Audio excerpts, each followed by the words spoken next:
सबसे पहले तो मैं ये बताना चाहूँगा कि जो साइबर फ्रॉडस्टर्स हैं वो किसी भी आदमी को विक्टिम बनाने से पहले ये ज़रूरी नहीं है कि वो किसी ग्रामीण प्रदेश का हो या शहरी हो, जी। वो किसी लो इकोनॉमिक बैकग्राउंड से हो या हाई रिच प्रोफाइल लोग हों। मान लीजिए दिन में 50 लोगों को संपर्क किया, अगर एक आदमी भी उनके झांसे में आ गया तो उनका दिन बन जाता है। जी। जैसे आपका अकाउंट हैक हो गया व्हाट्सएप, तो 10 मिनट के अंदर अंदर आपके जितने कॉन्टैक्ट्स हैं उनको एक .apk फाइल भेज दी जाएगी, तो आपके ग्रुप्स में भी भेज दी जाएगी। तो उसमें ग्रुप में बहुत सारे लोग हैं, उसको बिना देखे उसको खोल लेंगे।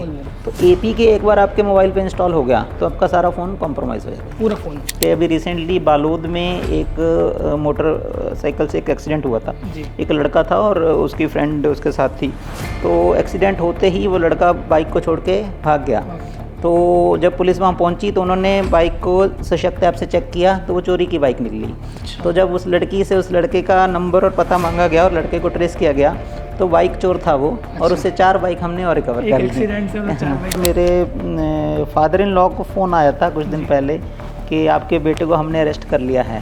तो ही साइड के वो तो मेरे सामने बैठा है। तो जिस ऐसी चीज़ें फ्रॉडस्टर्स ट्राई करते रहते हैं, मैं आपको बता रहा हूँ, फिशिंग करते हैं वो। जैसे आजकल बहुत ही ज़्यादा प्रचलन में एक फ्रॉड है जिसको हम डिजिटल अरेस्ट बोलते हैं। बिल्कुल सर। उसका मेन जो मोडस ऑपरेंडी है वो ये रहता है कि जो फ्रॉडस्टर हैं वो एक वीडियो कॉल करते हैं किसी को भी। सेक्सटॉर्शन, इसके बारे में मैं बताना चाहूँगा। बहुत सारे लोग अननोन लोगों से फेसबुक, इंस्टाग्राम, इवन व्हाट्सएप से भी फ्रेंडशिप कर लेते हैं, और स्पेशली अपोजिट सेक्स के। तो इसमें ज़्यादातर जो विक्टिम होते हैं वो मेल्स होते हैं ज़्यादातर। तीसरा एक जो फ्रॉड जनरली होता है वो आपके सोशल मीडिया अकाउंट्स, जैसे व्हाट्सएप हुआ या इवन इंस्टाग्राम अकाउंट हुआ, उसकी व्हाट्सएप का स्पेशली मैं बताना चाहूँगा, उसकी हैकिंग का होता है। दूसरा एक तरीका आता है कि आपको जॉब फ्रॉड बोलते हैं जिसको, कि जैसे आपको बोला जाता है कि एक मैसेज भेजा कि इस YouTube लिंक पे क्लिक करके आप लाइक करें वीडियो को। जी। ठीक है।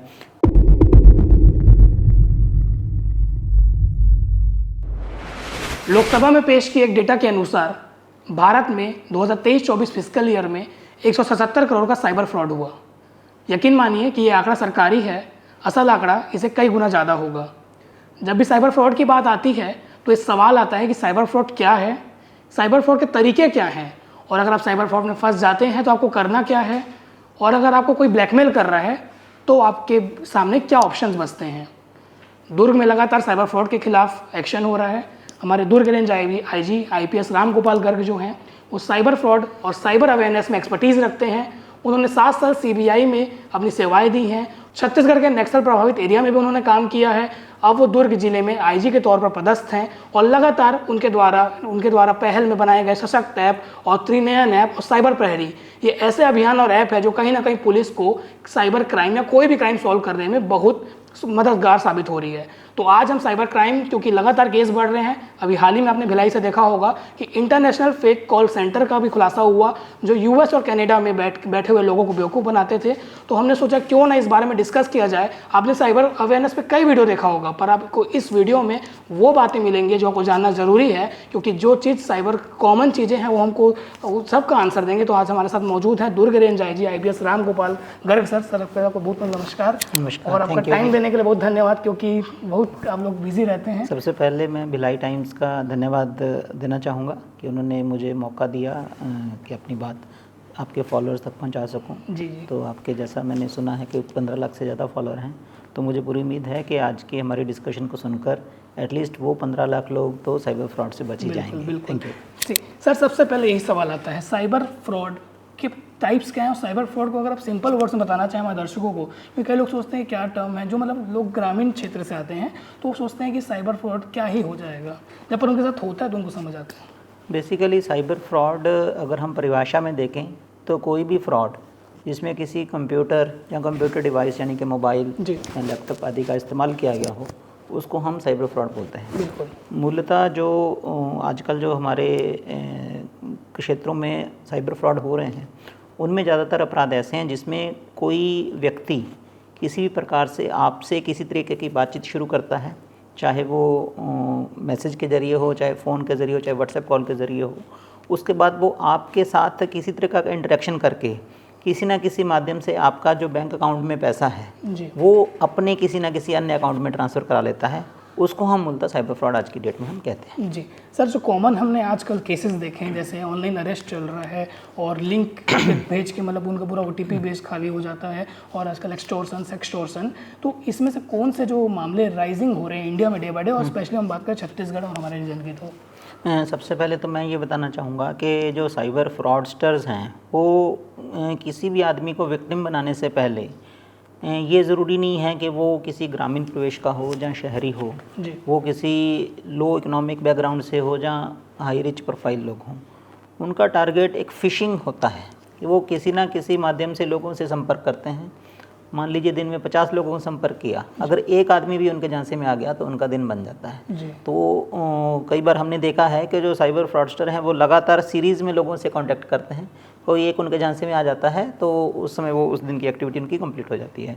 तो जो मूल आजकल जो मेजर क्राइम्स जो चल रहे हैं, सबसे पहले तो हम देखें आज से 5-7 साल पहले, 10 साल पहले जो साइबर फ्रॉड होते थे उसमें नॉर्मली एक OTP फ्रॉड जिसको हम बोलते थे कि किसी को एक मैसेज आता था कि हम बैंक से बोल रहे हैं और आपका ये अकाउंट है या ATM डिसेबल हो जाएगा, आपको हमने एक OTP भेजा है, उसको हमें शेयर करें, हम उसको आपके अकाउंट को ब्लॉक होने से रोक देंगे।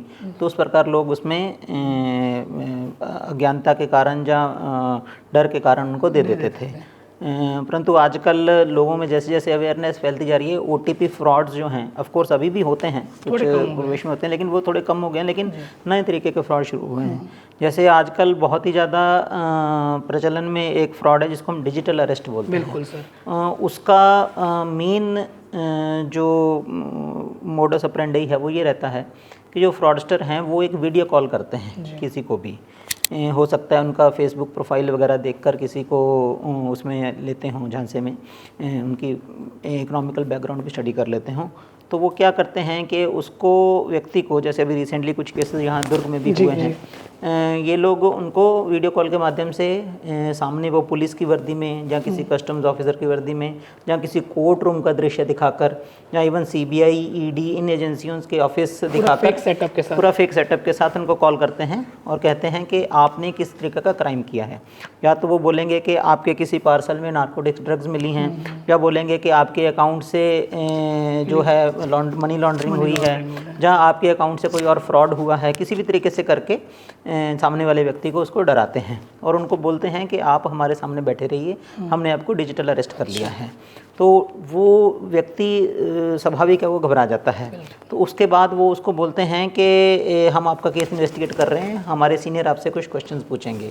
तो वह दूसरा आदमी आता है सामने, वो सीनियर बन के आता है, तो उससे वो इस तरह से बात करता है कि आदमी को यकीन हो जाता है कि सच में ही कोई एजेंसी ही है। लोग माहौल पूरा ऐसा बना देते हैं।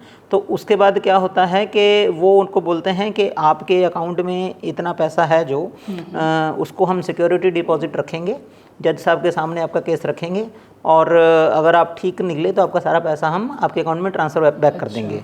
तो आदमी को लगता है कि मेरे से कोई रिश्वत नहीं मांग रहे हैं ये, और इस वो एक सिक्योरिटी समझ लेता है कि जज साहब के सामने पेश होगा। हाँ, तो वो अपना पैसा किसी न किसी तरीके से उनको ट्रांसफ़र कर देते हैं। कई बार ये भी कहते हैं कि हम आपको कार्रवाई से बचा लेंगे, आप हमें इतना पैसा दे दीजिए। वो तो डायरेक्टली आदमी को शक हो जाता है, परंतु इस तरीके से उनको शक भी नहीं होता कई बार। तो कई लोग तो 3-3 दिन, 4-4 दिन, इवन हफ्ता 10 दिन तक डिजिटल अरेस्ट में लोग रहे हैं। मतलब लोगों को एक मन में एक बेसिकली कैप्टिविटी हो जाती है, भय हो जाता है कि हमने किसी को बताया तो हमारा नुकसान हो जाएगा। तो परिवार वालों को भी कई बार लोग नहीं बताते, नहीं तो पूरा परिवार वो हो जाता है, वो पुलिस को नहीं बताते या किसी पड़ोसी को नहीं बताते। तो इससे बचने का हम एक सिंपल और सरल उपाय बताते हैं नॉर्मली लोगों को कि डिजिटल अरेस्ट नाम की कोई भी प्रोविज़न लॉ में नहीं है। तो अगर कोई भी आपको डिजिटल अरेस्ट या ऑनलाइन अरेस्ट, और अगर पुलिस ऑफिसर बन के अगर वो आपको कोई भी आदमी कॉल करता है, चाहे वीडियो कॉल हो या ऑडियो कॉल, तो काइंडली उनको आप ये बोलें कि रिटर्न नोटिस भेजें। लैंडलाइन नंबर आप गूगल से सर्च करें उस ऑफिस का, गूगल से नहीं तो अपने लोकल नियरेस्ट पुलिस स्टेशन पे जाके वेरीफाई करें कि वाकई वो सही है कि नहीं सही। और वैसे भी कोई भी पुलिस अधिकारी कर्मचारी फ़ोन पर आपको किसी भी तरीके का वो करने के लिए फोर्स नहीं कर सकता। तो ये बचने का सबसे आसान तरीका है इसका दूसरा एक जो फ्रॉड आजकल चला, जो ये मैं वो बता रहा हूँ, जो बड़े अमाउंट के फ्रॉड होते हैं, ये कई मतलब लोगों ने इसमें कई बार हमारे केस 20 लाख 25 लाख इवन करोड़ों रुपए तक लोगों ने इन केसेस में दिए हैं। दूसरा एक तरीका आता है कि आपको जॉब फ्रॉड बोलते हैं जिसको, कि जैसे आपको बोला जाता है कि एक मैसेज भेजा कि इस यूट्यूब लिंक पे क्लिक करके आप लाइक करें वीडियो को जी, ठीक है। तो आप जितने लोगों से लाइक करवाएंगे, जहाँ आप जितनी बार लाइक करेंगे, जितनी बार कमेंट करेंगे, उसके आपको रेटिंग देनी है, उसके आपको पैसे मिलेंगे। अच्छा। तो ये लिंक कई बार आपको डायरेक्टली भी आता है, कई बार आपके ग्रुप्स में आता है, कुछ लोग टेलीग्राम से जुड़े होते हैं, टेलीग्राम ग्रुप्स में भी जोड़ा जाता है आपको। तो आपको बोला जाता है कि आपने अगर 50 इसमें लाइक करवा दिए तो आपको इसमें 1000 रुपया मिलेगा। अच्छा। तो आदमी इनिशियली करवा देता है, उसको 1000 रुपये मिल जाता है, तो वो लगता है कि तो बहुत अच्छी बात है, हाँ, ईजी मनी अर्न करना है। तो वो फिर क्या करते हैं कि धीरे धीरे आपको 2-3 बार रिटर्न करते हैं पैसा, तो आप विश्वास में आ जाते हैं उनके। फिर लगातार वो दिखाते हैं कि अब आपको हम पैसा रिटर्न नहीं करेंगे, आपके अकाउंट में डालते जा रहे हैं। तो आपको एक फेक साथ में अकाउंट भी दिखता रहता है कि आपके अकाउंट में इतने पैसे हो गए। तो आप महीने बाद बोलेंगे कि मेरे अकाउंट में करीब 5 लाख रुपए आ गया है, अब मुझे इन कैश करवा दो। तो वो बोलेंगे ठीक है हम इन कैश कर देंगे, लेकिन इसमें टैक्स लगेगा 30%, तो आप इसका 1.5 लाख रुपए आप इस इनकम टैक्स के अकाउंट में जमा कर दें, और फर्जी अकाउंट उनको दे देते हैं। तो वो आदमी जब दे देता है 1.5 लाख, तो बोले आप 3.5 लाख रुपये बोले आपके अकाउंट में आ जाएगा। तो वो फिर भी नहीं आता, तो फिर वो बोलते हैं नहीं कुछ इशू हो गया, हम कर रहे हैं इसको, आप अभी अपना काम जारी रखो। तो फिर वो बोलेगा कि ऐसे करते करते 10 लाख हो गया, तो फिर वो बोलते हैं अभी 1.5 लाख और आपका टैक्स बन गया। इस प्रकार करते करते कई लोगों ने कई लाखों रुपए दिए हैं और फाइनली वो एकदम से गायब हो जाते हैं। तो इसका सबसे आसान तरीका ये है कि कहावत है कि there are no free lunches, ठीक है। तो दुनिया में कोई भी चीज़ फ्री में नहीं आती, तो हर किसी को, जैसे आप भी चैनल चलाते हैं, आपको मेहनत करनी पड़ती है, तभी जाके लोग आपका एक्चुअल में चैनल चलता है, जहाँ आपका यूट्यूब चलता है। तो इसलिए जब भी कोई ऐसा लुभावने वो देते हैं प्रलोभन, तो कृपया उसके झांसे में ना आए। और अगर आपको ऐसी कुछ चीज़ लगती है तो कुछ पोर्टल हैं जिनके बारे में बताऊंगा, वहाँ पे आप इसको रिपोर्ट कर सकते हैं। सर इसमें एक चीज़ और आता है कि कई लोग क्या फॉलोअर्स बढ़ाने के चक्कर में स्टोरी आता है 1000 फॉलोअर के लिए 500 रुपये, तो कहीं ना कहीं उस सिंडिकेट का हिस्सा है क्या? ये हो भी सकता है, और एक्चुअली क्या है, सोशल मीडिया ऐसी चीज़ है जिसको बहुत लोग आज की डेट में जेन्युइनली भी सोशल मीडिया पे काम करते हैं। तो ये आइडेंटिफाई करना जेन्युइन है या नहीं है वो मुश्किल है, परंतु इसमें सबसे बचने का एक तरीका ये है कि जब कोई आपसे किसी प्रकार के रिटर्न में मनी मांगे, चाहे वो किसी भी बहकावे मांगे, कृपया वो पे ना करें। मान के चलिए फ्रॉड है वो, तब उसको में आप अलर्ट हो जाइए। अब तब तक अगर उनके लाइक भी करते रहेंगे आपका कोई नुकसान नहीं हो रहा, लेकिन अगर आपको जब भी पैसे मांगे तब मान के चलिए कि वो फ्रॉड है। तीसरा एक जो फ्रॉड जनरली होता है वो आपके सोशल मीडिया अकाउंट्स, जैसे व्हाट्सएप हुआ, जहाँ इवन इंस्टाग्राम अकाउंट हुआ, उसकी व्हाट्सएप का स्पेशली मैं बताना चाहूँगा, उसकी हैकिंग का होता है। तो लोग क्या करते हैं फ्रॉडस्टर्स, कि आपके व्हाट्सएप अकाउंट पे आपको एक मैसेज आएगा कि हम फलाने बोल रहे हैं, मेरा नंबर ख़राब हो गया है। आपके किसी ना किसी प्रोफाइल से आपके किसी दोस्त का नाम वो ज्ञात कर लेंगे, और मैं मुसीबत में हूँ तो कुछ पैसे दे दो। एक तो डायरेक्टली ये हो गया। दूसरा ये होता है कि आपको बोलेंगे कि मैं कुछ जॉब करना चाह रहा हूँ, उसमें कुछ उसकी ज़रूरत है आपकी रिकमेंडेशन की, आप इस साइट पे जाके रिकमेंड कर दीजिए। वो एक लिंक होता है, वो लिंक आपको कई बार लिंक ऐसा होता है कि आपके फ़ोन पे वो मालवेयर इंस्टॉल कर देता है और आपका पूरा का पूरा फ़ोन कॉम्प्रोमाइज़ हो जाता है।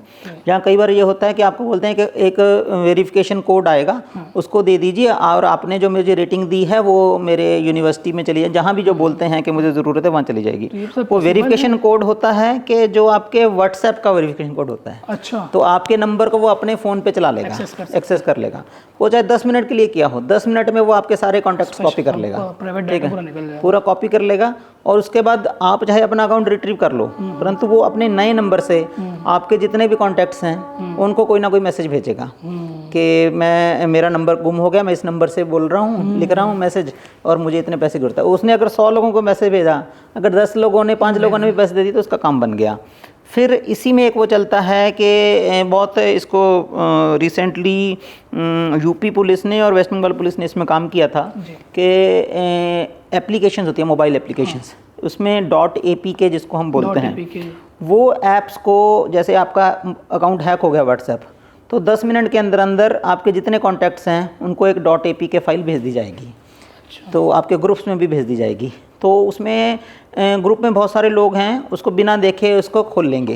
तो APK एक बार आपके मोबाइल पे इंस्टॉल हो गया तो आपका सारा फ़ोन कॉम्प्रोमाइज़ हो जाता है, पूरा फ़ोन कॉम्प्रोमाइज़ हो जाएगा। फिर आप इसमें जो भी फाइनेंशियल ट्रांजैक्शन करेंगे उनके पास सारी आपके अकाउंट नंबर और पेटीएम का पासवर्ड, ये सब कुछ उनको, बैंक के जो ऐप्स होते हैं, सब उनको, बैंकिंग, सब उनको पता चल जाएगा।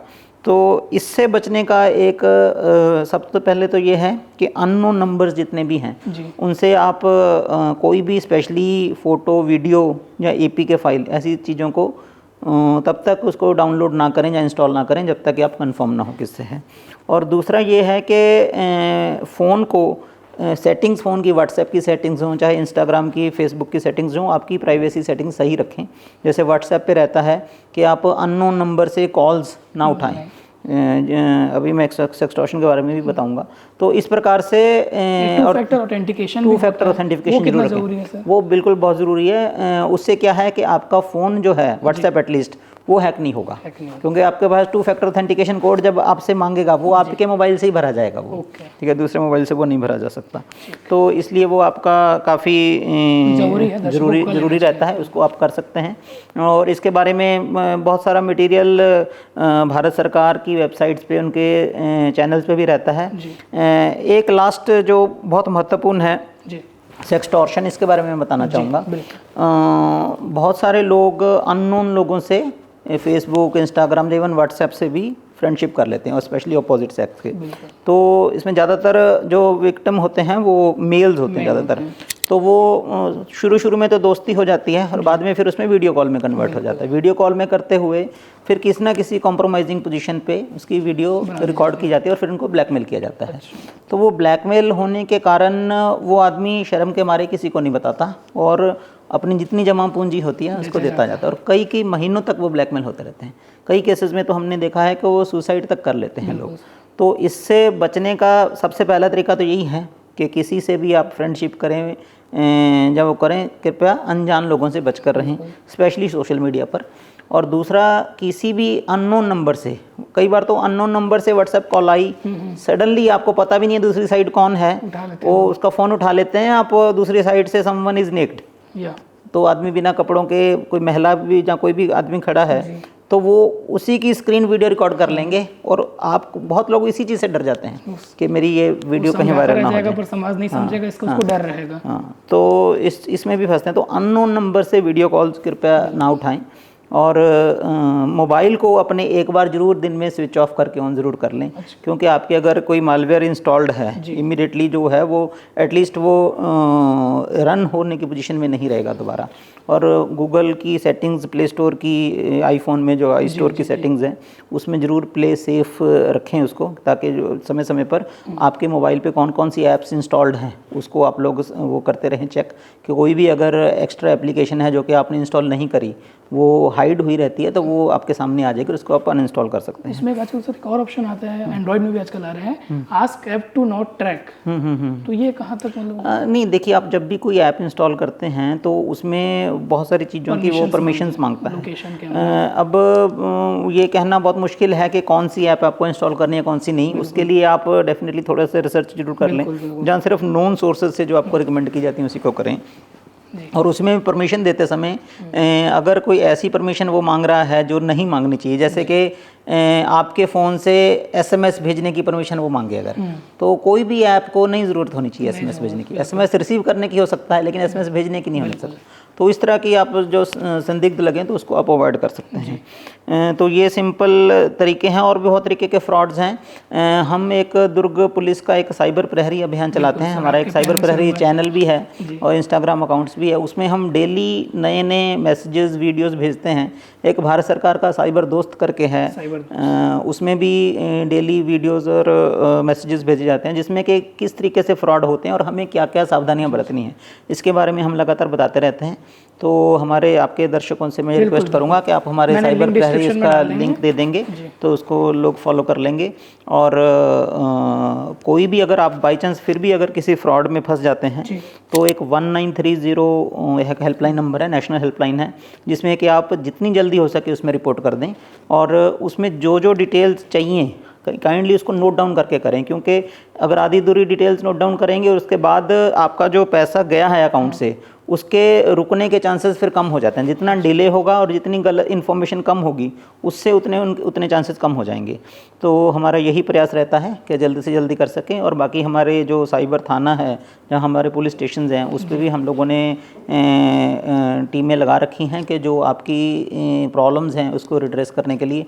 Of course quantity of complaints काफ़ी ज़्यादा रहती है, इसलिए हर एक को इंडिविजुअली ध्यान देना कई बार मुश्किल हो जाता है, परंतु अगर कोई भी पुलिस स्टेशन आता है तो हमारी कोशिश ये रहती है कि एटलीस्ट इनिशियली उनका पैसा एक बार रुक जाए, उसके बाद जो लीगल प्रोसेस है वो फॉलो करेंगे। सर साइबर थाना का कोई क्राइटेरिया होता है कि कुछ इतना बड़े रकम का फ्रॉड हुआ? नहीं, ऐसा कोई लीगली कोई क्राइटेरिया नहीं है, परंतु बिकॉज पूरे रेंज में एक ही साइबर थाना रहता है तो हम लोग कोशिश करते हैं कि जो टिपिकल ऑफेंसेस हैं, जहाँ मोडस ऑपरेंडी टिपिकल हो, जहाँ अमाउंट ज़्यादा हो, उसको हम वहाँ पे वो करते हैं, कंप्लेंट रजिस्टर करते हैं, FIR रजिस्टर करते हैं।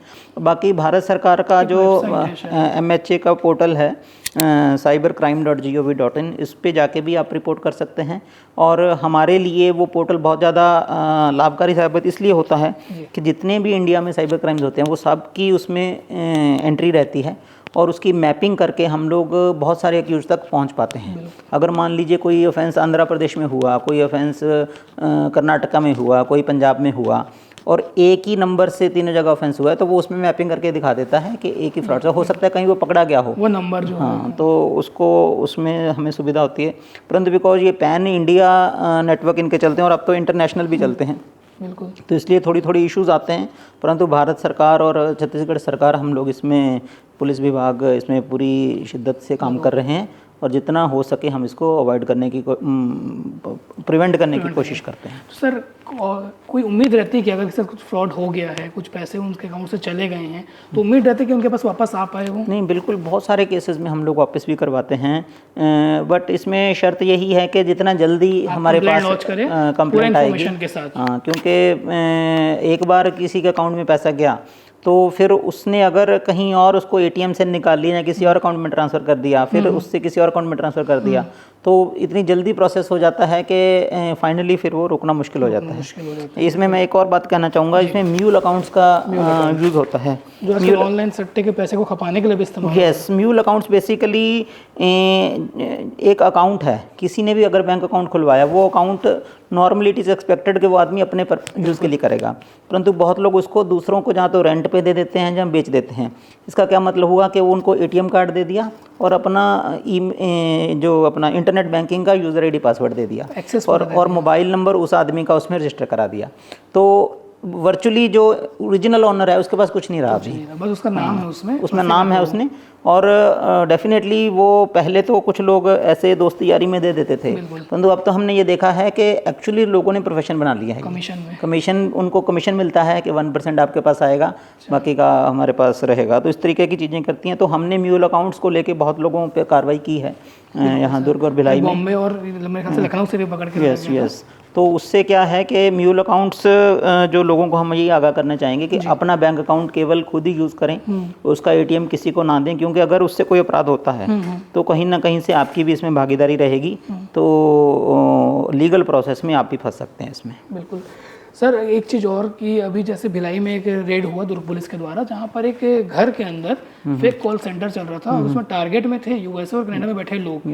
तो सर ये किस प्रकार से लोगों को टारगेट करते हैं? हो सकता है कि इंडिया के लोगों को भी ये टारगेट कर रहे हो, और इनके कैसे बस्ट किया जाए, इनको कैसे? नहीं, बिल्कुल, ये हमारी दुर्ग जिले की पुलिस ने बहुत अच्छा इसमें केस किया है, जिसमें कि टोटल क्रेडिट हमारे इंटेलिजेंस नेटवर्क को जाता है, जिन्होंने फिजिकल ह्यूमन इंटेलिजेंस कलेक्ट करी थी।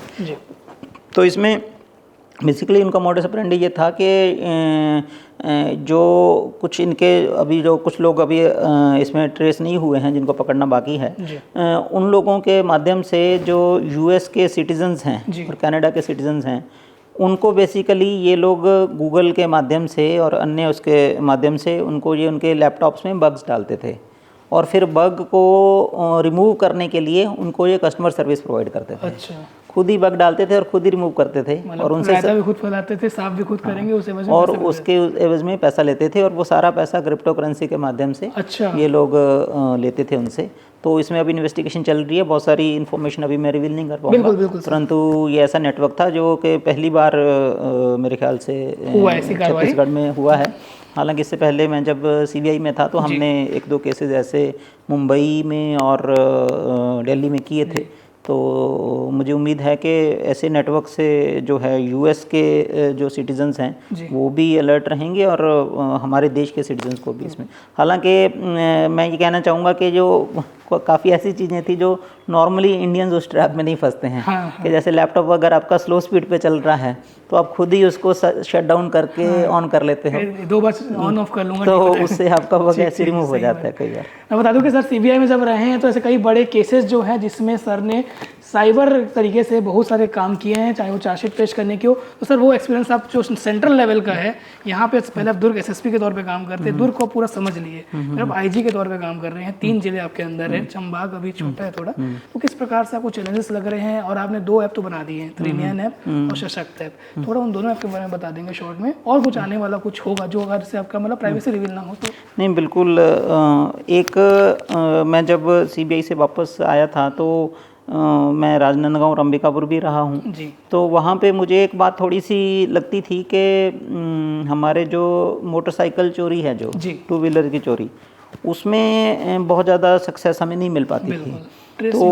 तो इसके लिए हमने एक फिर ऐप बनाया है जिसको कि सशक्त ऐप बोलते हैं। सशक्त है। उसमें हमने अभी फ़िलहाल वो हमारे सिर्फ पुलिस के हमारे जवानों के लिए है वो, जिसमें कि वो किसी भी गाड़ी को, चाहे वो कहीं खड़ी हो या मूविंग हो, उसका जो पीछे रजिस्ट्रेशन नंबर है उसको उसमें भर के चेक कर सकते हैं कि ये कहीं चोरी तो नहीं हुई। अच्छा। तो दूसरा, अगर स्पेशल चेकिंग कर रहे हैं हम, अगर जैसे मान लीजिए किसी पार्किंग स्पेस की चेकिंग कर रहे हैं, चाहे वो हॉस्पिटल में हो, रेलवे स्टेशन हो, कई जगह पे हो, तो उसमें हम अगर किसी ने रजिस्ट्रेशन नंबर प्लेट चेंज भी कर ली है तो इंजन नंबर और चेसिस नंबर के बेसिस पे भी हम उसको डिटेक्ट कर पाते हैं।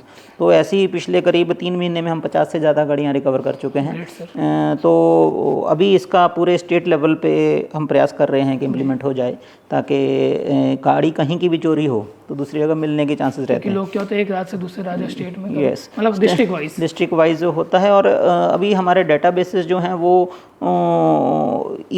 अभी इसमें प्रोग्रेस चल रही है कि पूरे इंडिया लेवल पे ये चीज़ें हों, बट अभी हमने यहाँ से इसकी शुरुआत की है। इसका एक इंटरेस्टिंग एग्जांपल मैं आपको बताना चाहूँगा कि अभी रिसेंटली बालोद में एक मोटरसाइकिल से एक एक्सीडेंट हुआ था। एक लड़का था और उसकी फ्रेंड उसके साथ थी। तो एक्सीडेंट होते ही वो लड़का बाइक को छोड़ के भाग गया। तो जब पुलिस वहाँ पहुँची तो उन्होंने बाइक को सशक्त ऐप से चेक किया तो वो चोरी की बाइक निकली। अच्छा। तो जब उस लड़की से उस लड़के का नंबर और पता मांगा गया और लड़के को ट्रेस किया गया तो बाइक चोर था वो। अच्छा। और उससे 4 बाइक हमने और रिकवर कर ली। तो मतलब सशक्त ऐप के माध्यम से, नहीं तो नॉर्मली डेटाबेस में चेक करना ये पुलिस के उसमें हैबिट में नहीं रहता, टेक्नोलॉजी का बहुत बड़ा तो उससे रोल है। दूसरा, हमने एक त्रिनयन ऐप बनाई है जो कि सीसीटीवी डेटाबेस है, सीसीटीवी की लोकेशंस का। तो जब भी मैं एक्चुअली रायगढ़ में था, जब डीआईजी था रायगढ़ में, तो वहाँ पे एक डकैती हुई थी एक्सिस बैंक में। तो उसमें हमने जो उसमें एक व्हीकल यूज़ हुआ था उसको हमको ट्रेस करने में 6 घंटे इस बात में लग गए थे कि कहाँ कहाँ सीसीटीवी लगे हैं। तो सीसीटीवी फाइनली हमने वो गाड़ी ट्रेस की और फाइनली सारे के सारे उसमें आरोपी पकड़े गए थे, फुल रिकवरी हुई थी। तो उस समय मेरे माइंड में एक ये आइडिया आया था कि क्यों ना हम जो सीसीटीवी हमें ढूंढने में जो टाइम लगता है उसको हम शॉर्ट कैसे कर सकें। लिस्टिंग कर ली। तो उसको हमने मैपिंग करी हुई है उस पर डेटाबेस में हमारे। तो उससे हमारा जो भी फील्ड हमारा जो यूनिट है, जो इन्वेस्टिगेशन यूनिट है, जब भी वो किसी घटनास्थल पे जाता है तो at the click off button वो चेक कर सकता है कि आसपास सीसीटीवी कहाँ, इवन अप टू 100 किलोमीटर्स। मेरे ख्याल से सीएम सर ने खुद इसे, सीएम साहब ने दोनों को, त्रिनयन और इनको इनॉग्रेट किया है। और इससे हमें काफ़ी केसेस में हमारा टाइम से गवाही मैं भी हूँ सर, जितने भी केसेस मैंने कवर करने गए हैं उसमें ज़रूर जिक्र हुआ है कि त्रिनयन ऐप के द्वारा मदद मिली तो सीसीटीवी से। तो एक गोल्डन आवर जो है हमारा कई बार बच जाता है आरोपी को पकड़ने में वो टाइम सेव हो जाता है। बिल्कुल सर, और कुछ अगर हमारे दर्शकों को बताना चाहेंगे साइबर सिक्योरिटी के साथ साथ अपनी सुरक्षा, क्योंकि लोग क्या होते हैं, आजकल मेरे साथ भी एक हुआ था, मुझे एक मतलब कश्मीरी एक्सेंट से कॉल आया था और वो तो मैं सीए बोल रहा हूँ, क्योंकि सीए जैन कॉमन है, तो सीए जैन बोल रहा हूँ, तो मैंने बोला मेरे पास बहुत सारे सीए हैं, 10 नाम है, आप कौन बोल रहे हैं, तो उस प्रकार से फंसाने का प्रयास करते हैं लोग, भरोसे में लेने का प्रयास करते हैं। बिल्कुल, मैं एक सिंपल एग्जांपल देना चाहूँगा। मेरे फादर इन लॉ को फ़ोन आया था कुछ दिन पहले कि आपके बेटे को हमने अरेस्ट कर लिया है। अच्छा। तो इस साइड के वो तो मेरे सामने बैठा है। तो जिस ऐसी चीज़ें फ्रॉडस्टर्स ट्राई करते रहते हैं, मैं आपको बता रहा हूँ, फिशिंग करते हैं वो। तो सिंपल इसका बचने का तरीका ये है, अगर आपको कोई अपना रिलेटिव बन के किसी भी तरीके से फ़ोन करता है तो आप उनके फ़ोन को डिस्कनेक्ट कीजिए और जो आपके पास ओरिजिनल नंबर है आपके रिलेटिव का, उसको ट्राई कीजिए और ही विल टेल यू कि एक्चुअल में वो किसी मुसीबत में है या नहीं। मतलब उस समय पैनिक नहीं होना है, पैनिक नहीं होना है, बिल्कुल शांति से, बिल्कुल धैर्य रखें। और अगर आपको लगता है कि कुछ भी संदेह आता है तो तुरंत आप पुलिस को संपर्क जरूर करें। बहुत लोग हमारे किसी शर्म से या इस उससे कि मैं मेरे साथ फ्रॉड हो गया, मैं बेवकूफ़ बन गया, बताने से झिझकते हैं। बहुत लोग रिपोर्ट कराने भी इसलिए नहीं आते, डरते भी हैं सर। नहीं, वो बहुत सारे हमने देखा कि हम लोग संपर्क करते हैं, बोले नहीं नहीं हम नहीं रिपोर्ट कराएंगे, हमारा नाम आ जाएगा। तो मेरे ख्याल से लोगों को इस बारे में जागरूक होना चाहिए कि अगर आप रिपोर्ट नहीं करेंगे तो अपराधियों तक पहुंचने में भी हमें मुश्किलें रहेंगी। ऑफ कोर्स बहुत लोगों की कई बार ज्यूरिसडिक्शनल इशू के कारण भी शिकायतें आती हैं कि हमारी एफआईआर नहीं हुई है, परंतु वो अभी बहुत कम हो गया है, क्योंकि हमारे पुलिस ऑफिसर्स भी पहले साइबर क्राइम के बारे में इतना अवेयर नहीं थे, पर धीरे धीरे जैसे हम उनकी ट्रेनिंग कर रहे हैं और टेक्नोलॉजी आगे बढ़ रही है तो हमारे पुलिस ऑफिसर्स भी इसमें सेंसिटाइज ज़्यादा हो चुके हैं। बस मेरा लोगों से यही निवेदन रहेगा कि साइबर क्राइम के बारे में अलर्ट रहें। हाँ, एक और है, वो जो भारत सरकार का पोर्टल है cybercrime.gov.in, उसमें एक लिंक है जिसको हम बोलते हैं, वो मैं आपको भेज दूंगा, उसको आप शेयर कर देंगे, जिसमें कि आप फ्रॉड रिपोर्ट कर सकते हैं। जिससे कि आप मान लीजिए किसी ने व्हाट्सएप के साथ आपके साथ फ्रॉड करने की कोशिश की, आप फ्रॉड नहीं हुआ, लेकिन आप उसको उस पोर्टल पे रिपोर्ट कर दें, ये सस्पिशियस है, तो भारत सरकार उस पर नेसेसरी एक्शन लेके उसको या तो ब्लॉक कर देंगे या किसी भी तरीके से।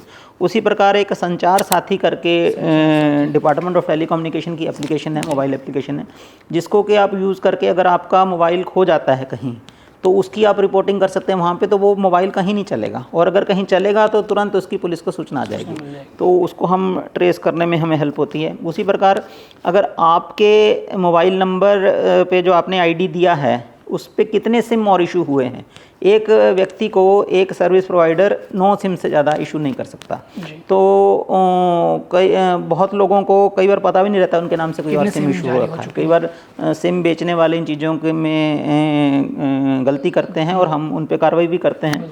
कई बीच में आपने देखा होगा पॉइंट ऑफ सेल वाले उस पर कार्रवाई की थी हमने, तो उस पर भी मेरा रिक्वेस्ट ये रहेगा कि उस ऐप का जरूर इस्तेमाल करें, और आपको कुछ भी सस्पिशियस लगता है तो काइंडली नियरेस्ट पुलिस स्टेशन या हमारे साइबर थाना में ज़रूर उसकी शिकायत करें। और सिंपल तरीका साइबर क्राइम से बचने का यही है कि किसी प्रकार के अननेसेसरी डर में ना आएँ और ना ही किसी प्रकार के लालच में आएँ।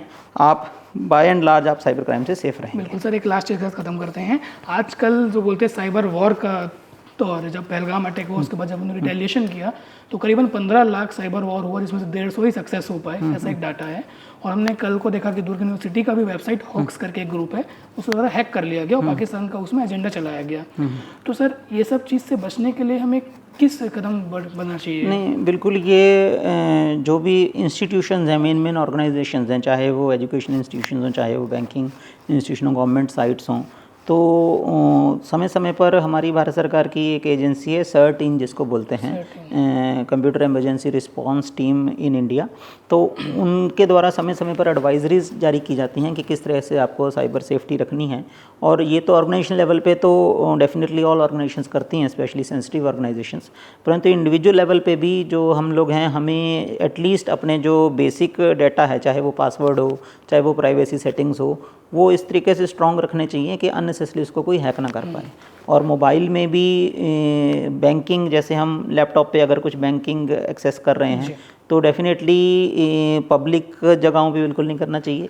जैसे कई बार लोग रेलवे स्टेशन, एयरपोर्ट पर बैठकर लैपटॉप या मोबाइल एक्सेस करते हैं फ्री वाईफाई के माध्यम से, तो उसमें एटलीस्ट फाइनेंशियल ट्रांजैक्शन कृपया कोई ना करें।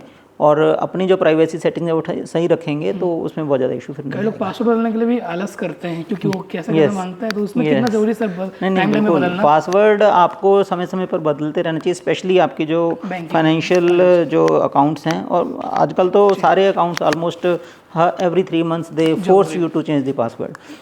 परंतु आपको पासवर्ड याद रखना एक इशू होता है, इसलिए बहुत लोग आलस करते हैं। मेरा ये रिक्वेस्ट रहेगा कि पासवर्ड आप लोग चाहे किसी नोट कर लें या कैसे भी कर लें, और डेफिनेटली उसको आप उसी प्लेटफॉर्म पे मत रखिए।